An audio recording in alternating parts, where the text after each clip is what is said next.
Legend in science, numerous awards and honors. The president of the Royal Society and Nobel laureate, Sir Paul Nurse. I'm really glad to meet you here in Kiev. Really welcome. It's a real pleasure to be here. 1 year passed when President of Ukraine, Volodymyr Zelensky, announced the launch of a global platform initiative, United 24. I'll explain to our viewers, it's some kind of platform that unites lots of people who are able and want to help Ukraine, to help in this fight against Russian aggression. And you are an ambassador of United 24. I have two questions. Why you are here but not on the Charles III coronation? Well, I must say, I think this is probably more important. I think what we're seeing here is a conflict between civilization and barbarism. And I'm on the side of civilization, and Ukraine is not only fighting for its own existence, but it's fighting for civilized values in the world. And we have to push back on Putin's aggression, his barbaric aggression, because it undermines civilized values, it undermines the aims of democracy, it undermines humanity, and we cannot let it happen. Ukraine is in the front line. It is fighting not only for itself, but for all of these things as well. What we in the rest of the world should do is to help you in every way we can. I'm not a military person, I'm not a politician, I'm a scientist, a research scientist. I strongly believe in the value of education. So when I was approached to ask if I'd become an ambassador for education and science, I had no alternative but to say yes. Now, it must be said, I did meet the king. He had only 2 days ago, because he had a garden party in Buckingham Palace, and I was invited, and I was invited to the royal tent to say hello to him. So I've had my little bit of coronation as well, and it was in Buckingham Palace's gardens, rather in the rather cold Westminster Abbey. So I think I had the best deal. That's great words. You know, I think in 2018 you were in Kiev, yes, if I'm not wrong. You were in Kiev 2018, yes, approximately 5 years ago you visited Kiev, yeah? Five or six, I think. And then you met with young scientists, and they asked you how not to give up. And I just read your answer. You answered, first of all, you must know things you do are very important. Things you do now are really important. They are important not only for Ukrainians, they're also important for Europeans. For you, personally for you, what this war, this Russian war against Ukraine means? Yes. Well, first of all, just to comment, you're right, I was here about 5 years ago. I was made a member of the Science Academy of Ukraine, and I spent quite a lot of time during that visit talking to young students, explaining what I did, but also trying to encourage them.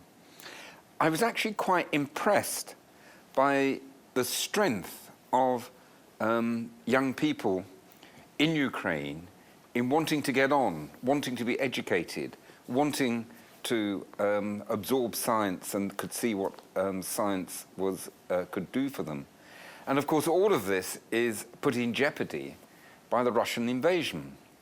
And that is a great sorrow to me, because Ukraine was building something. It will continue to build something. But we have this damaging period which Ukraine has to survive, which then, when it has survived, as it will, they will have victory, I'm sure, that the young people, which is the future of Ukraine, but the future of the world, will continue their education, continue to contribute to their country, to Europe as a whole, and for that matter, all the world. Now science is really destroyed by Russian invasion. Lots of scientists went to fight against Russian invasion to protect native country. Lots of people, they think about surviving, but not science. It's really pity. I also put my research on a pause, trying to get a PhD.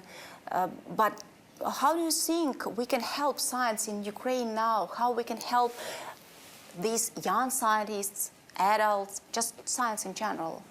Well, it is a problem. It's a tragedy, really. We all wish we were not here. We have to be practical with it in the sense that Ukraine is fighting for its existence. So that has to be the major priority. And as I've already said, the world should help and contribute to that as much as it possibly can. Quite a number of Ukrainian scientists have gone to other places overseas where they can continue their work. I am sure many of those will return to Ukraine and assist the country to rebuild its science and rebuild its higher education. I'm also sure that Europe as a whole will help there as well, and that is absolutely necessary, I would say. But just at this moment, we're faced with this terrible dilemma of fighting for existence, as Ukraine is doing, and not being able to pursue all the things that make this world a better place. Science, of course, but culture and everything else that is that should be pursued. Mm-hmm. But we will get through it. Ukraine will get through it. We believe. I remember that in March last year, Nobel Prize laureates wrote a letter, and you were among these Nobel Prize laureates who signed this letter, and they said that it's really awful, this aggression is really awful. So you support, you always supported Ukraine. Why it is for you so important? I know that there was something with your school and you have some personal history. That's why you understand this situation now in Ukraine. Yes. First of all, my personal story. I was a young child in London when we were still trying to recover from the Second World War bombing of the city. And I remember as a child, and this was quite some years after the end of the war, but I remember wandering around the centre of London. We have a cathedral called St. Paul's, one of the biggest cathedrals in the world. If you go there, it was completely surrounded by devastation. Ruined buildings, just a wreck. Now you go there, it's completely changed. And I mention that because it is possible to rebuild, it is possible to put these things behind you. My own school was damaged and it still hadn't been repaired. It was all, the buildings were in one part of it a mess. My mother said I shouldn't play there. Of course, I did. I disobeyed her. I did go and play there. But it took a time to recover. And really the message is that you will recover. Ukraine will recover and will contribute both to its own prosperity and to the rest of the world. And that is really why this is so important that you get support from the rest of the world. You know, approximately 3 years ago, there was an article and a headline, Sir Paul Nurse fighting cancer through the cell cycle. Yeah. And there was a question, journalist, why you got, what kind of research gave you Nobel Prize? And you answered. How do you think? Can we compare Russian invasion with cancer, some kind of cancer? And such people as Ukrainians, as people who support Ukraine, they are these small cells that just try to fight with this cancer. Yes, I mean, it's an interesting metaphor that you have there. If I may say something about my own work and then the metaphor, sure. It's true. I worked on a very small cell, a yeast cell, primitive cell, because it was simpler to understand. And understanding the cell cycle. The cell cycle, by the way, is a series of processes that lead from and bring about the division of one cell into two cells. And that is what goes wrong in cancer. It's also what is responsible for all growth and development. We all came from a single cell to what we are now. So understanding how the cell cycle works is central to understanding how we all develop and also to what goes wrong when we have cancer. But it's very complex, very complicated. And I chose to study it in yeast because yeast was simple. Nobody took much notice of yeast because it was so simple. Maybe sometimes you feel people don't take so much notice of Ukraine. We do, but sometimes you may feel that. But actually, because it was small and simple, I could easily work out, or more easily work out, the principles behind it.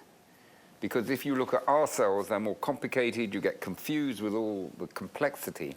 So working on that simple yeast cell, we solved the problem, my colleagues and myself. And then we made the leap to human cells and showed it was exactly the same. And I want to tell you something very surprising. Yeast is very different to human beings, you'll agree. You know? They last had a common ancestor, you were talking about evolution, 1,500 million years ago. Dinosaurs went extinct about 65 million years ago, a mere drop in time.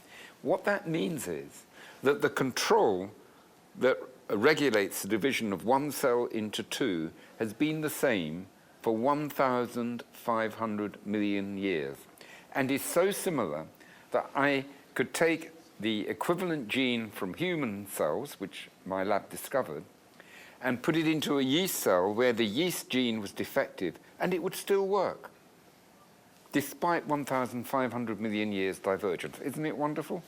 You know, fighting against this cancer, Russian cancer, I don't know, it doesn't matter. We must join our force, join and work together and fight together. Now, I remember that in one article, life is, remind me please, life is easy, you try to understand life in 5 ways. Yes, yeah? yes, yes. It was, what is life? Understand biology in 5 steps, yeah? Yes, correct. Can you explain, you can explain easy, very hard things.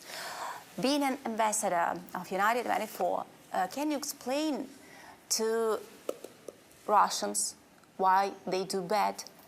And can you explain to people who don't support, for example, Ukrainians, why it's wrong?